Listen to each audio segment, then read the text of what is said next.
Time is perhaps the most familiar, yet most mysterious force in our universe. It's the silent rhythm of our lives.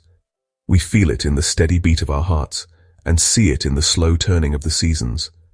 Time flows relentlessly forward, like a great, unstoppable river.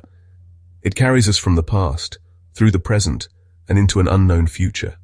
We're all passengers on this journey, unable to change its course or its speed.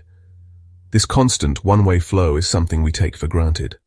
It's the fundamental backdrop against which all of our experiences unfold, shaping every moment from birth to death. The idea of time travel has captivated the human imagination for centuries. It's a dream woven into our stories, our myths, and honestly, our deepest desires. Who hasn't wished they could go back to fix a past mistake? Who hasn't longed to see what wonders the future holds? The ability to control time is perhaps the ultimate power. It would allow us to witness history firsthand, to meet our ancestors. Before him, the universe was thought to be a predictable and orderly place, governed by Isaac Newton's rigid laws. Time was seen as a universal metronome, ticking at the same steady pace for everyone, everywhere. It was an absolute, unchanging backdrop against which the events of the cosmos played out. But Einstein's general theory of relativity, published in 1915, shattered this simple picture forever. He introduced the revolutionary concept of space-time, a single four-dimensional fabric woven from the three dimensions of space and the one dimension of time. He showed that this fabric was not flat and rigid, but dynamic and flexible. One of the first people to take the strange implications of Einstein's theory seriously was the brilliant logician and mathematician Kurt Gödel. A close friend of Einstein's at Princeton, Gödel was fascinated by the nature of time. The entire universe was rotating. It was like a giant cosmic carousel, with all the matter within it spinning around a central axis. Thanks to the work of Caltech physicist Kip Thorne, but with a request from the astronomer Carl Sagan, who was writing his science fiction novel Contact, connecting it to the concept of wormholes. Imagine space-time is a sheet of paper, but if you could fold the paper and poke a hole through it, the most famous of these is the grandfather paradox.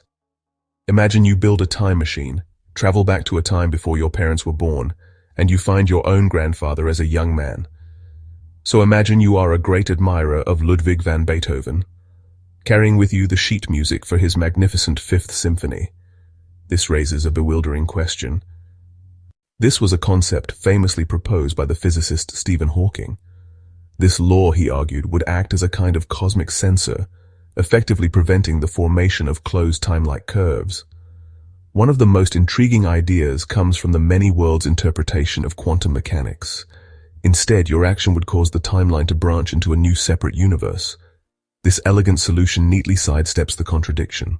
We are inevitably drawn to black holes.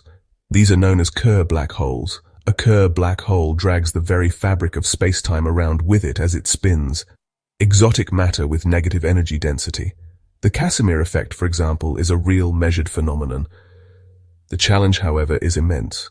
Our journey through the science of closed time-like curves brings us back to a fundamental human truth. We are driven by curiosity. The dream of time travel is more than just a fantasy. It is a profound expression of our desire to understand our place in the cosmos. The study of time loops, even if they prove to be impossible, is not a wasted effort. These ideas stretch the boundaries of our knowledge. This exploration represents science at its most ambitious. In the end, the concept of the time loop serves as a powerful reminder that the universe does not owe us simplicity. The river of time may yet have hidden currents and surprising eddies we have not even begun to map. And so, we continue to look up at the stars and inward at our equations, driven by the timeless human impulse to explore the ultimate frontier, the very fabric of time itself.